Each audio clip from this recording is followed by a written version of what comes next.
Hello बच्चों, मैं लखन सैनी राजस्थान सरकार और वेदांता के CSR इनिशिएटिव ई कक्षा में आप सबका स्वागत करता हूं, जिसके टेक्निकल पार्टनर है मिशन ज्ञान। बच्चों, हम पढ़ रहे हैं कक्षा 10 की गणित की पाठ्य पुस्तक अध्याय 11 रचनाएं। आज भाग 2 में हम सीखेंगे समरूप त्रिभुज की रचना करना जबकि स्केल गुणक एक उचित भिन्न हो। उम्मीद करता हूं आप अपनी नोटबुक, पेन और ज्योमेट्री बॉक्स के साथ रेडी हैं। चलिए बच्चों, बढ़ते हैं हमारी पाठ्य पुस्तक की रचना संख्या 11.2 की ओर और इसे अच्छे से सीखते हैं। देखिए, एक दिए गए स्केल गुणक, इस शब्द पे ध्यान दीजिएगा, ये शब्द आपके लिए बिल्कुल नया है। एक दिए गए स्केल गुणक के अनुसार दिए गए त्रिभुज के समरूप एक त्रिभुज की रचना करना जबकि स्केल गुणक एक उचित भिन्न हो। भाग 2 में हम चर्चा करेंगे केवल स्केल गुणक क्या हो, उचित भिन्न हो उसकी। यहाँ पर स्केल गुणक क्या है बच्चों? स्केल गुणक का अर्थ है रचना करने वाले त्रिभुज। जिस त्रिभुज की आप रचना कर रहे हैं वो त्रिभुज की भुजाओं तथा दिए हुए त्रिभुज की संगत भुजाओं के अनुपात। स्केल गुणक का अर्थ है, देखिए, स्केल गुणक जो है होता है अनुपात। स्केल गुणक होता है अनुपात।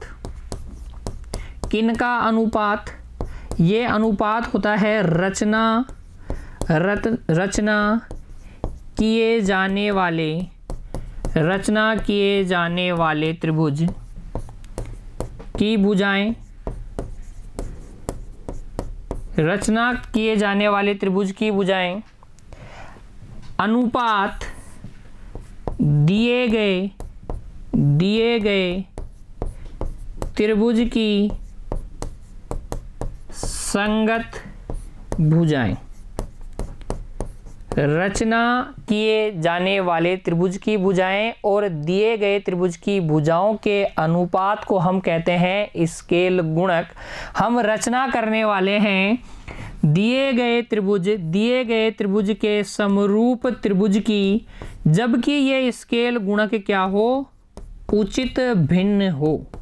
स्केल गुणक क्या हो, उचित भिन्न हो। अगले भाग में हम सीखेंगे कि जब स्केल गुणक अनुचित भिन्न होता है तब हम दिए गए त्रिभुज के समरूप त्रिभुज की रचना कैसे करेंगे। इस भाग में हम सीखेंगे स्केल गुणक उचित भिन्न हो तो दिए गए त्रिभुज के समरूप त्रिभुज की रचना किस प्रकार से की जाती है। उसके लिए देखते हैं बच्चों हमारी पाठ्य पुस्तक की उदाहरण संख्या 1। पढ़िए ध्यान से। एक दिए गए त्रिभुज ABC के समरूप एक त्रिभुज की रचना कीजिए जिसकी भुजाएं दिए गए त्रिभुज की संगत भुजाओं की 3/4 हो, अर्थात स्केल गुणक 3/4 हो। तो आपको करना क्या है, एक त्रिभुज ABC दिया गया है, ये त्रिभुज ABC आपको दिया गया है और इसके एक समरूप त्रिभुज की रचना करनी है। समरूप त्रिभुज की रचना करनी है, इस प्रकार से करनी है कि ये जो नया त्रिभुज आप बना रहे हो, ये जो समरूप त्रिभुज जिसकी आप रचना कर रहे हो, उसकी भुजाएं, इस त्रिभुज की भुजाएं और इस त्रिभुज की भुजाओं का अनुपात 3/4 हो। यानी कि ये तो इस त्रिभुज की भुजाएं हो गई, ये इस त्रिभुज की भुजा हो गई। जो नया त्रिभुज बनेगा वो मूल त्रिभुज जो दिया गया त्रिभुज है उससे कैसा बनेगा, छोटा बनेगा। और छोटा मतलब अंदर ही बनेगा। इन शब्दों के अर्थ भी आपको समझ में आ जाएंगे जब आप उचित भिन्न और अनुचित भिन्न दोनों केस के अंदर समरूप त्रिभुज की रचना समझ जाएंगे। तो अभी आप ये समझिए कि जो नया त्रिभुज बनेगा वो छोटा त्रिभुज बनेगा, अंदर बनेगा। उदाहरण संख्या 1 का हल समाप्त होते होते इन दोनों बातों का अर्थ आपको समझ में आ जाएगा। देखो, उदाहरण संख्या 1 के हल में हम बनाएंगे सबसे पहले कच्चा चित्र। तो ये तो है दिया गया त्रिभुज ABC और हम इसके समरूप त्रिभुज की रचना करने वाले हैं। इसके समरूप त्रिभुज हो जाएगा ये, इस प्रकार से अंदर की ओर बनाना है, आपको छोटा बनाना है AB' तो आप इस प्रकार से रचना करेंगे समरूप त्रिभुज की। ये जो AB' और AB है इसका अनुपात AB' और AB है इसका अनुपात 3:4 होना चाहिए। ये दोनों त्रिभुज A B dash C dash समरूप होने चाहिए, है ना। यही तो हमें करना है, त्रिभुज ए बी सी के समरूप त्रिभुज की रचना करनी है और संगत भुजाओं का अनुपात 3:4 होना चाहिए। तो ये वास्तव में हमारा वांछित त्रिभुज ही है। कैसे हमें पता चलेगा, उसके लिए देखो, पहले हम कर लेते हैं रचना और उसके बाद में मैं सत्यापित भी करूंगा कि ये जो त्रिभुज मैं बता रहा हूँ A B dash C dash, इस त्रिभुज ए बी सी के समरूप है और इसकी संगत भुजाएं त्रिभुज ए बी सी की संगत भुजाओं की 3/4 है, ठीक है ना। तो देखो, जैसे ही आपको स्केल गुणक उचित भिन्न दिखे, आपके दिमाग में ये आ जाना चाहिए कच्चा चित्र। ये ए बी सी तो हमें पता है दिया गया त्रिभुज ही है। अब हमारा काम ये है बी डैश और सी डैश को ढूंढना। तो बी डैश और सी डैश कैसे पता करेंगे, उसके लिए देखो कुछ हमें करनी होगी गणना। यहां पर देखो, स्केल गुणक कितना दिया गया है, 3/4, अर्थात हमें दिया गया है ए बी डैश बटे ए बी बराबर 3/4 और यहाँ से हम कह सकते हैं ए बी डैश बटे बी डैश बी बराबर 3/1। देखो कैसे, ए बी कितना, ए बी अगर 4 इकाई है, ए बी को अगर हम 4 इकाई लेते हैं तो ए बी डैश कितना होगा, 3 इकाई होगा। ये होगा 3 इकाई, ये पूरा है 4 इकाई, ये बचा हुआ 1 इकाई हो गया। तो ए बी डैश बटे बी डैश बी कितना हो गया, 3/1।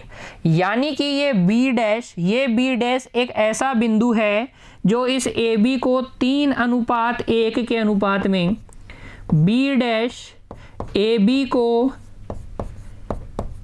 3:1 के अनुपात में विभाजित करता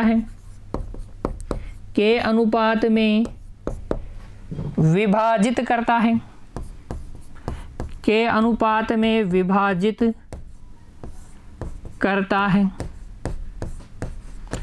अच्छा, तो अगर हम ए बी को 3:1 के अनुपात में विभाजित कर लेंगे तो हमारे पास बी डैश आ जाएगा। फिर सी डैश कैसे पता करोगे, देखो बच्चों, ये जो जितना कोण बी डैश है उतना ही होना चाहिए बी बी। क्यों? क्योंकि ये दोनों त्रिभुज हम कह रहे हैं कि समरूप है, समरूप त्रिभुजों के संगत कोण बराबर होते हैं।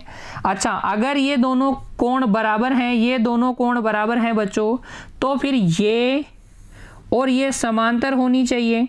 तो जैसे ही आप बी डैश से इस BC के समांतर रेखा खींचोगे, ये AC को जहां काटेगी वही बिंदु आपके पास क्या आ जाएगा, C डैश आ जाएगा। आइए अब हम बनाते हैं समरूप त्रिभुज। तो सबसे पहले आप बना लीजिए दिया गया त्रिभुज ABC। ये लो, दिया गया त्रिभुज ABC बना लिया। ये तो दिया गया त्रिभुज ABC है, ठीक है, दिया गया त्रिभुज है ये,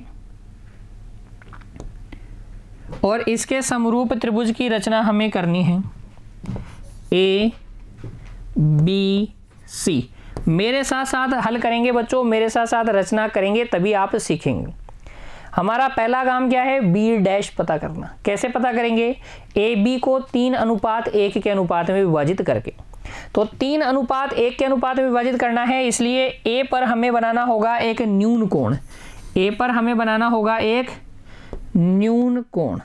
तो ए पर एक न्यून कोण बना लेंगे BAX। क्या बना लेंगे, न्यून कोण BAX। 3:1 के अनुपात में विभाजित करना है, अनुपातों का योग हो गया 4। तो AX पर 4 समान लंबाई वाले चाप आपको काटने हैं। AX पर प्रकार की सहायता से 4 समान लंबाई के चाप काटिए। ये A पर रखिए प्रकार की नोक, लगभग 1-1.5 सेंटीमीटर खोल लीजिए, और फिर 4 समान लंबाई के चाप काटिए। 1, ये यहाँ से फिर 2, ये तीसरा चाप, और ये बच्चों चौथा चाप। तो आपने 4 समान लंबाई के चाप काट लिए हैं। A1, A1 A2, A2 A3 और फिर A3 से A4। और अब हम क्या करेंगे, B को A4 से मिला लेंगे, B को A4 से मिला लेंगे। तो B को A4 से मिला लो इस तरीके से, B को A4 से आपने मिला लिया।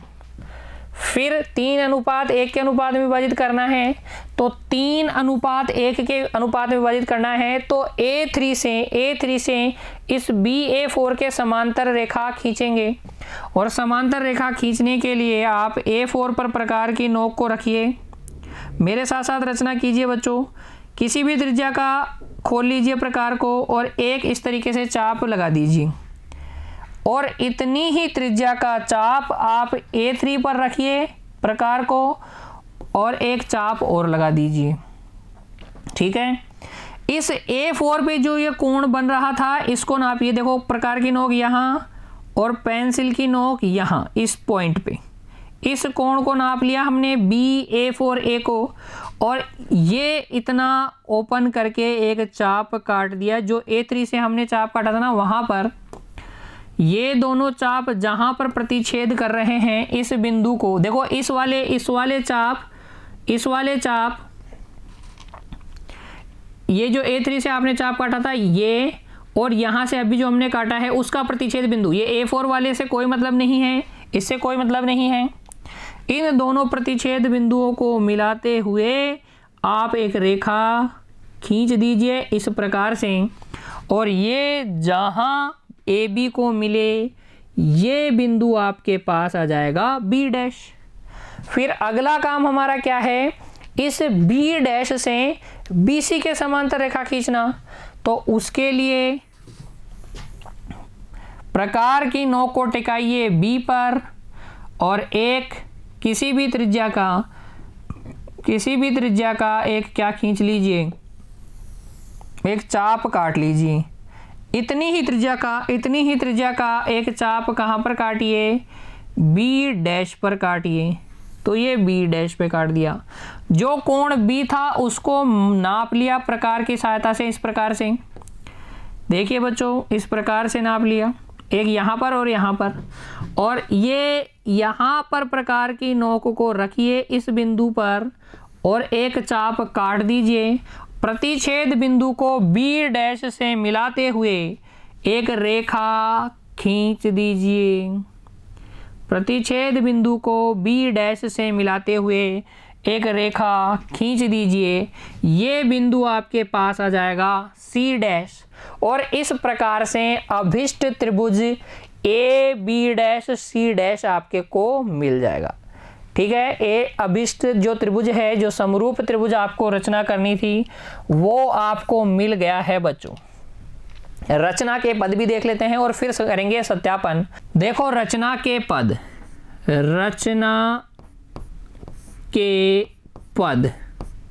किस प्रकार से आपने समरूप त्रिभुज की रचना की, वो पद अब हम यहाँ लिखने वाले हैं। सबसे पहले देखिए, सर्वप्रथम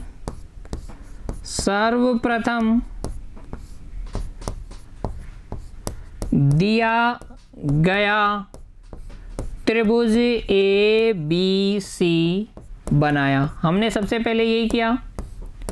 फिर हमने क्या किया, फिर बच्चों हमने इस त्रिभुज ABC की भुजा AB के बिंदु A पर एक न्यून कोण बनाया।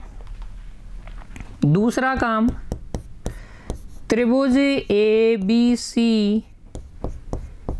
की भुजा AB के बिंदु A पर एक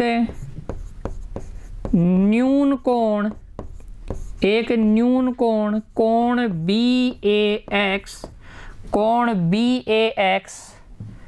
बनाया, तो हमने एक न्यून कोण बनाया।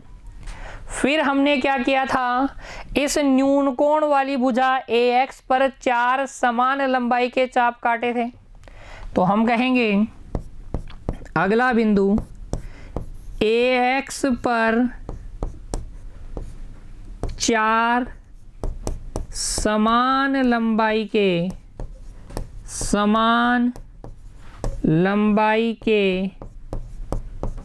चाप A1, दूसरा A1 A2, तीसरा A2 A3 तथा चौथा कौन सा A3 A4 काटा, A3 A4 काटा।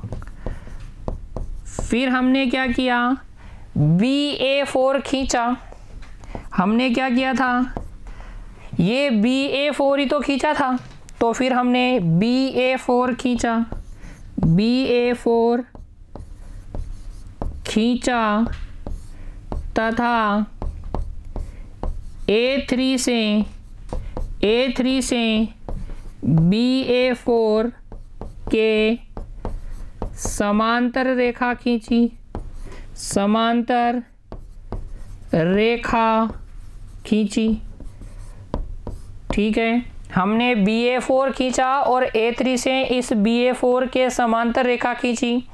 माना ये AB को कहाँ पर मिल रही है, B' पर प्रतिच्छेद कर रही है, तो लिख देंगे माना यह जो रेखा आपने समांतर खींची है वो रेखा AB को B' पर प्रतिच्छेद करती है, प्रतिच्छेद करती है। यह AB को B' पर प्रतिच्छेद करती है। और फिर आपने क्या किया, देखिए अगला पॉइंट, फिर आपने B' से BC समांतर खींची एक रेखा, तो बिंदु B' से BC के समांतर एक रेखा खींची। देखो लिखेंगे बिंदु B' से BC के समांतर रेखा खींची और ये माना यह AC को C' पर प्रतिच्छेद करती है, ये C' पर प्रतिच्छेद करती है। ठीक है, और इस प्रकार से हमें अभिष्ट त्रिभुज AB' प्राप्त हुआ। लिख देंगे इस प्रकार हमें त्रिभुज ABC समरूप त्रिभुज AB'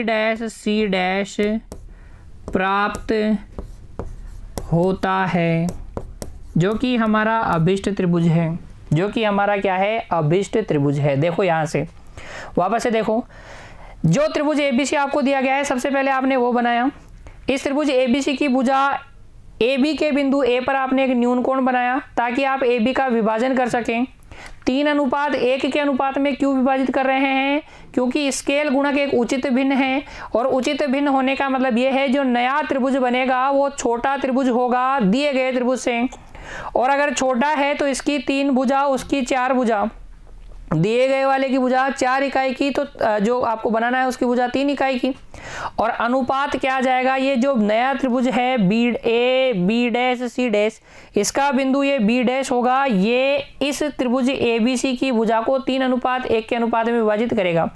यहाँ मैंने आपको कच्चा चित्र के माध्यम से समझाया था, ये गणना के माध्यम से भी हम देख सकते हैं कि ये 3:1 के अनुपात में विभाजित करता है।